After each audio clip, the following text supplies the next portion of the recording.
What up, guys? So today's question comes from Jules, and it's very loosely based on Jiu-Jitsu. So this video, I imagine, will probably not get the most views because we're not going to really talk about Jiu-Jitsu that much, but it still pertains to it. So he says that he is 19 years old. He's a young guy, and he's thinking about what to do with the rest of his life. Isn't that funny, right? You become an adult when you're 18, 19, going off to college and stuff like that, and then like the world expects you to know what to do with yourself. That's actually some of the young guys in the gym when they're around like 17, 18, 19, I'll jokingly ask, so what do you want to do with the rest of your life? And you'll see this fear, this like sort of look of fear wash over top of their face, you know, in a lot of cases. Some of them maybe think they know what they want to do, but many of them have no clue. They're just trying to figure it out, and I kind of like joke with them like, dude, you're not supposed to know yet. It takes a little while. Anyway, he says that he got his blue belt back in, October. He's having a good time. Let me sort of get to the gist of it because I'll keep reading over this. Right now, the one consistent interest that he has in life is Jiu-Jitsu. He has no clue what he wants to do. He doesn't know where he wants to go. He has no path in front of him that looks like the one that he wants to do, but he's found that he's like, I really like Jiu-Jitsu, and it's the only thing I can stay interested in. So he says, do you have any ideas on this? I was wondering if you might have some advice on what you have seen work for young people in a situation like mine. So, brother, thank you for the question. You sound like me when I was your age. I sound old when I was your age. I'm 40 now, right? I'm an old man. I'm 4 decades into this thing. I'm going to give you some ideas from me. So I'm going to speak to you, Jules, like I would have spoken to myself, or like I would speak to myself if I was talking to myself around 19. Because very much I was in the same situation. Didn't really like school. Loved grappling. Loved jiu-jitsu. Kept doing it. Had no idea where I wanted to go, but just wanted to do this thing. Right? Ended up having other jobs and went to school and some other stuff, but like jiu-jitsu was always my main thing. Always has been. Now, I'm not saying you have to make a livelihood out of it like I have, but I'm saying like, I'll give you some ideas. Number one, I'll just sort of throw these out there to you. Number one, I would tell you is to avoid debt like the plague. One of the good things that I did was, except for a time period, which I'll share with you in a second, is for the most part, I stayed away from debt. I didn't take on a lot of debt, right? I remember even like looking at school, because when I was coming up, everybody was like pushing, you got to go to college. And to even tell someone like, if you didn't go to college, and you were like 19, I remember like working at a job and people are like, these people that I would meet, they were saying, hey, what are you in school for? Whatever. I'm like, oh, I'm not in school right now. They're like, oh, And they would make you feel like guilty or shamed for it, right? But my whole thing was, it's like, I didn't know what the hell I wanted to do. Why am I going to pay $40,000, $50,000, $60,000 a year unless I know what I need to do? Now if I knew I wanted a particular advanced degree, then yeah, let's go for it. But I was like, I have no clue what I want to do. And I don't want to go into school and get this debt and then not be able to get a good job because I just sort of haphazardly went through this thing, right? And so one of the good things that I did was I was very clear about staying away from debt, because for the most part, I just sort of looked at it like, it doesn't seem like the place to be.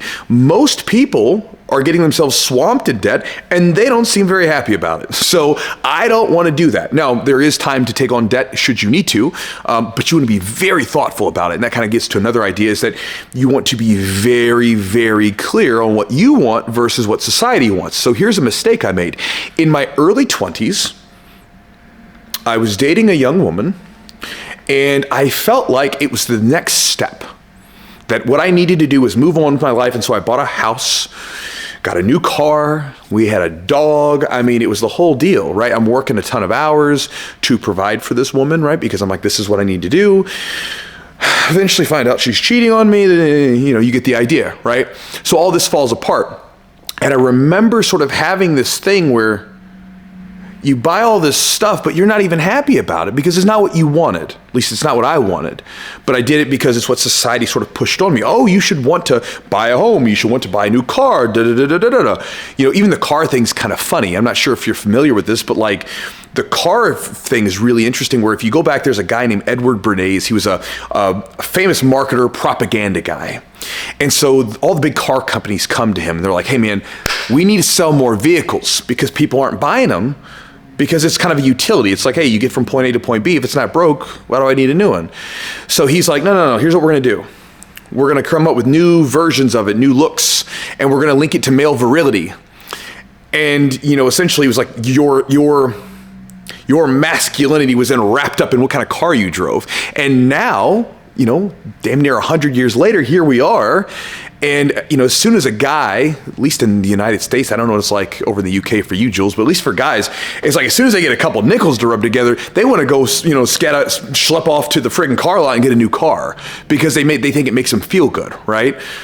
Which is fine. If you really enjoy cars, go do it. But for me, it's like I'll give you an example. I had a young guy that trained with us years ago who had a beautiful new Corvette, right? So new Corvette was a beautiful car at the time, and he was paying like $700 on it a month and was strapped to the gills because of all these other payments that he had to make, plus the car payment on it, paying almost $1,000 on car payment once you factor in the friggin' insurance.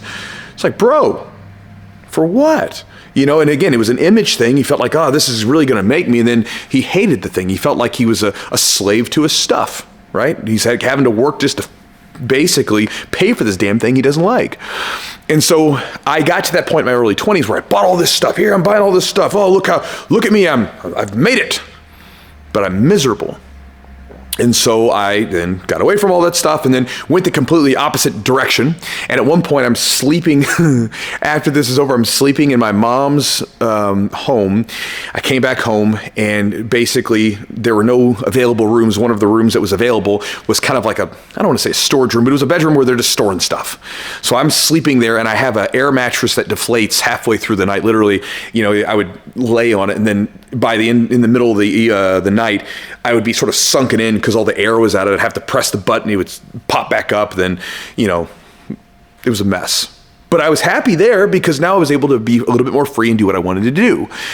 And so again, I'm not saying that you have to sleep on a shitty air mattress. I'm just saying that whatever choices you decide to make, big financial choices, cars, house, whatever, make sure that you very clearly know that it's coming from you versus society around you, right? This is interesting. This is like, I remember a while ago, had some friends over at my home, and I don't have some big extravagant home. I have a nice home.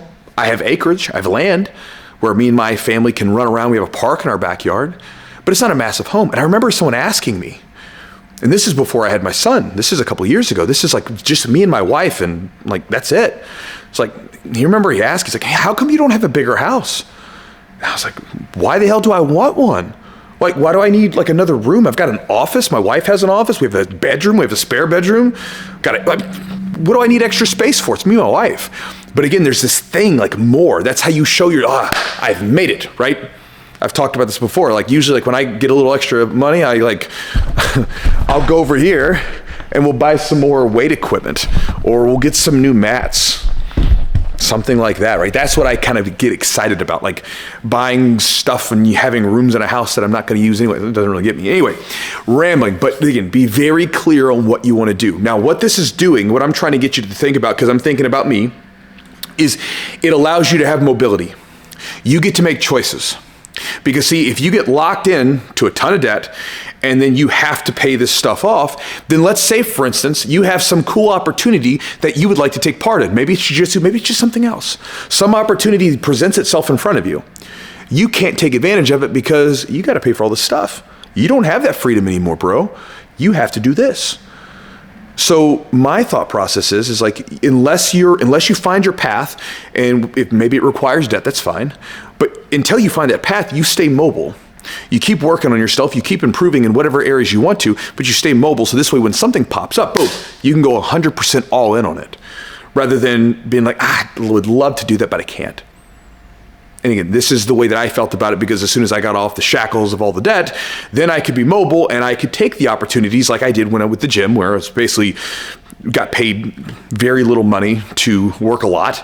But that was the exchange. I was like, okay, I'm willing to take this chance here, right? And then with that, use jiu-jitsu as sort of an anchoring activity, right? So I find that a lot of our guys in the gym, they use it as an anchoring thing. I think all of us do that, kind of to some degree. You train long enough, you kind of use it as an anchor for all the other habits, right? Because, when you train, you get this feedback for how are you eating? How are you sleeping? Are you drinking enough water? Because if you don't do those things, well, what happens? Or if you don't do those things well, what happens? You train poorly.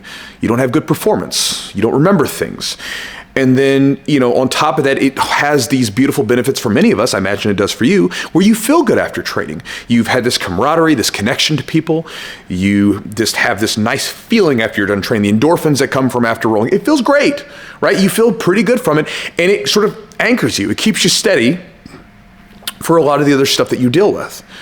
I know for me, like during some of the most difficult times in my life, it was like jiu-jitsu was this thing where it's like I could use it to sort of keep me level so that this way I could go deal with whatever's going on in my life better, right?